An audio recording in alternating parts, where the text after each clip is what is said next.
Hi, this is Shelby and welcome back to my kitchen.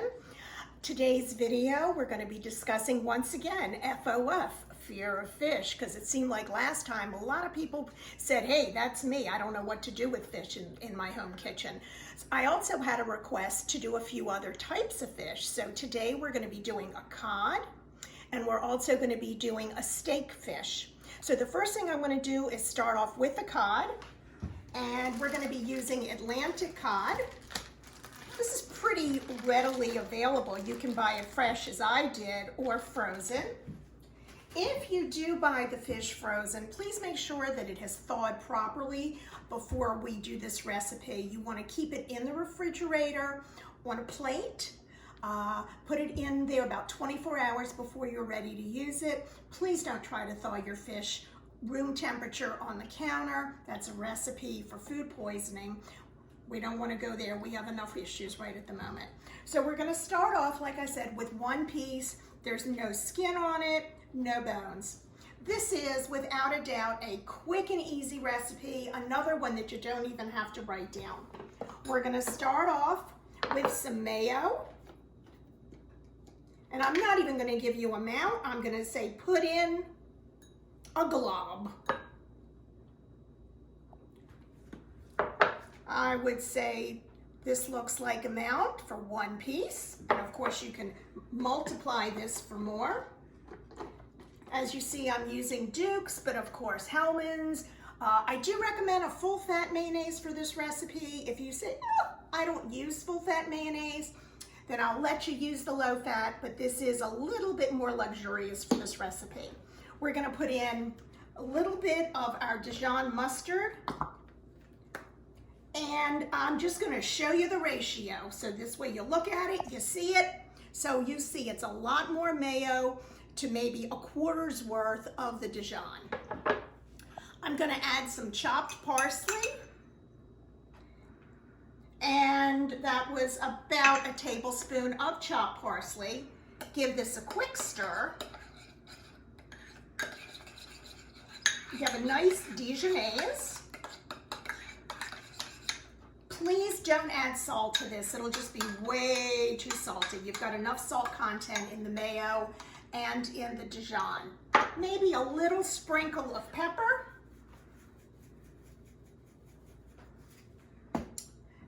And that's it. I'm gonna put this right on our fish. Now, could that have been easier?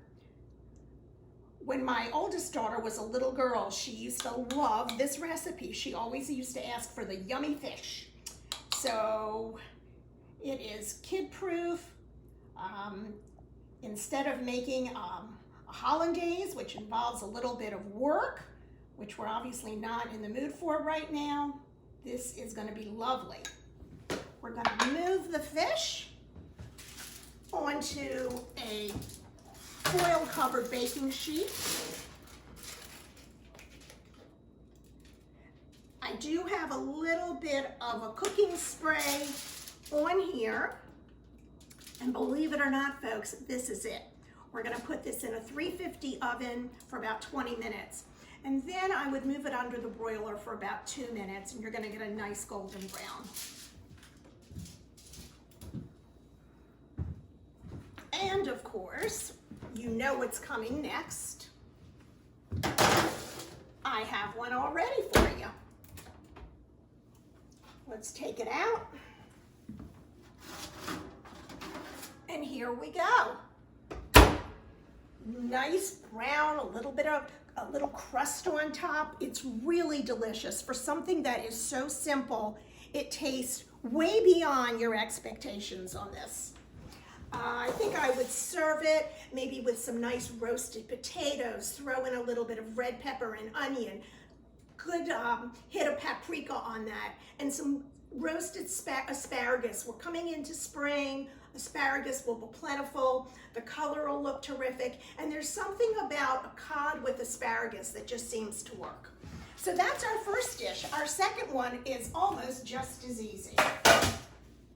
Our second one, we're going to do, you can use tuna steak or a swordfish or salmon, anything that's a steakier, thicker consistency. Now, they were a little low, unfortunately, this week in the land of Corona, so I'm going to demonstrate using a piece of tuna, but rather salmon, but you'll see that I'm going to present with tuna. It'll make sense in just a minute. So as I said here, I do have a piece of salmon.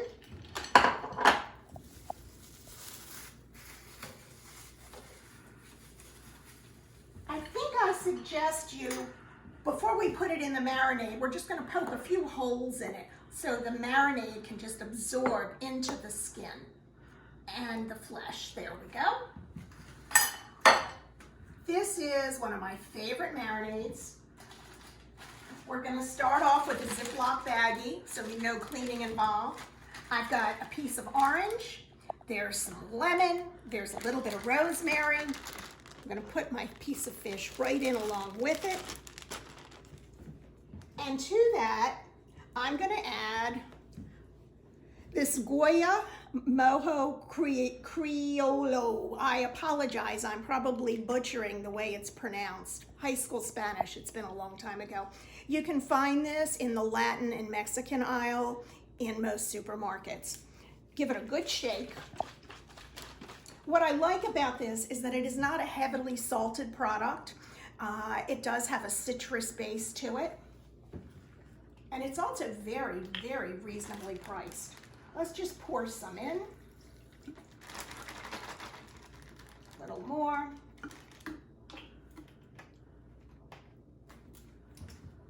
If you wish, you can throw in a little bit of garlic, jazz it up a little bit.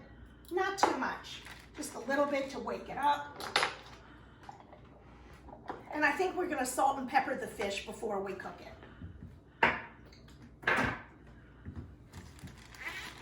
At this point, we're gonna put this in the refrigerator.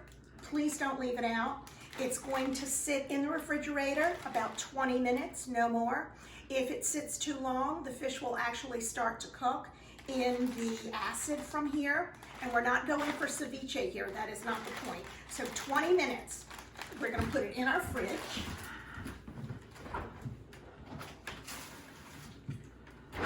In the meantime, while that is, we're gonna make ourselves a lovely fruit salsa. I've already started cutting this for you guys. So what we have in here is pineapple, red pepper, yellow pepper, orange pepper. We have some scallions. And what we're gonna add to that is a little bit of cilantro, chopped of course, the same way you chopped your parsley. If you are not a cilantro fan, if you have the cilantro gene, which means cilantro tastes like soap to you, you'll know who you are. Then obviously you're not gonna put this in. You can put in a little fresh parsley or you can omit it altogether. Let's stir. It's really a happy looking salsa. And then the next thing we're gonna be adding is some jalapeno. Here's one in whole jalapeno. As far as hot peppers are concerned, these are the lowest or the least of the hots. They're measured by what's called a Scoville chart. And these are the lowest, the least hot. So for me, they're still plenty hot, but it depends on your family and your palate on how much of this you'd like to add. Keep in mind that the ribs and the seeds are where the heat generates from. So if you do have a spicy palate, go ahead and include those. If you're like me and my videographer, who we're kind of a wuss when it comes to a lot of heat, then you're not gonna put that in. Also, some of these seem to be hotter than others. Some of them you can actually feel fumes. If that's the case, throw on a pair of goggles, throw on a pair of gloves, and chop away. This one, luckily for me, was not particularly hot.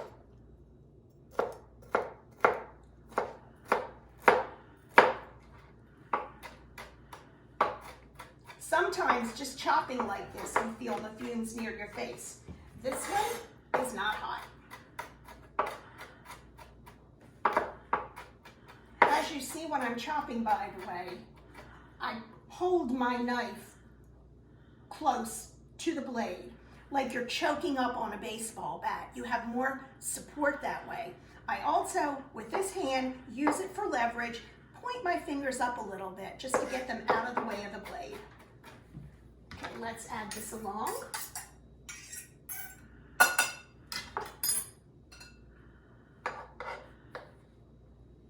Okay.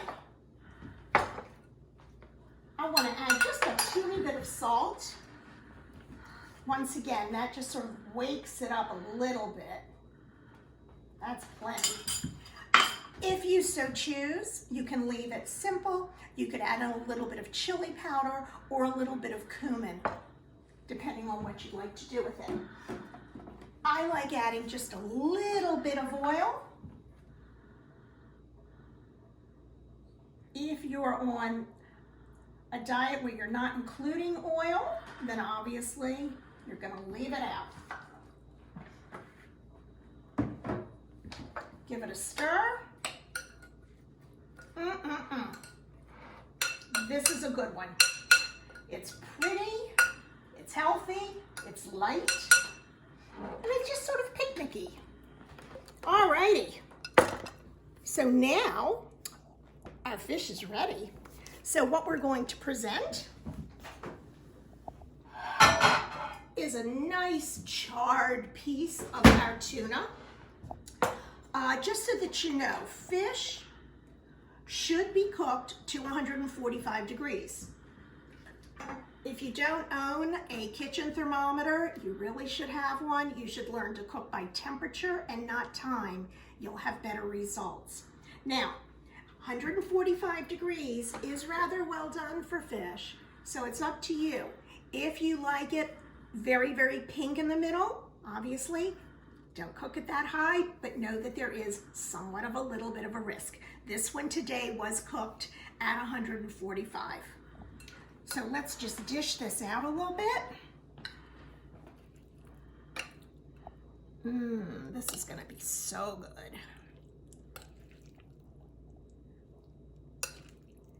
And since we're stuck in the house, once the weather warms up, this is just perfect for a picnic. You can do this fish on the grill. Tonight, I used a good old-fashioned cast iron grill pan. You can even put it stovetop. I'm gonna put on a little bit of our sour cream, little dollop. Oh, let's put on a few more scallions.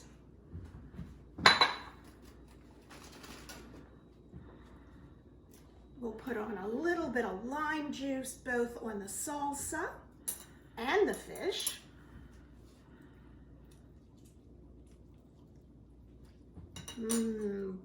Make sure you get a good, nice, heavy squirt of lime juice on that salsa.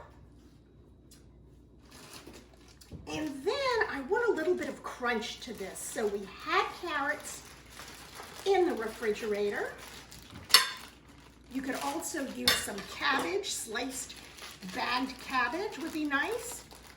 But I'm gonna put on some carrots because look at that color that we're having here. And then to finish this off, let's grab a taco. Burrito, taco, or whatever we'd like to have it here. A nice, there we go, tortilla. And voila, we have a wonderful plate here for Taco Tuesday, or whatever the heck day it is these days. So with that, I wish you a wonderful couple of days. I will see you next week with some new surprise recipes. Bye-bye.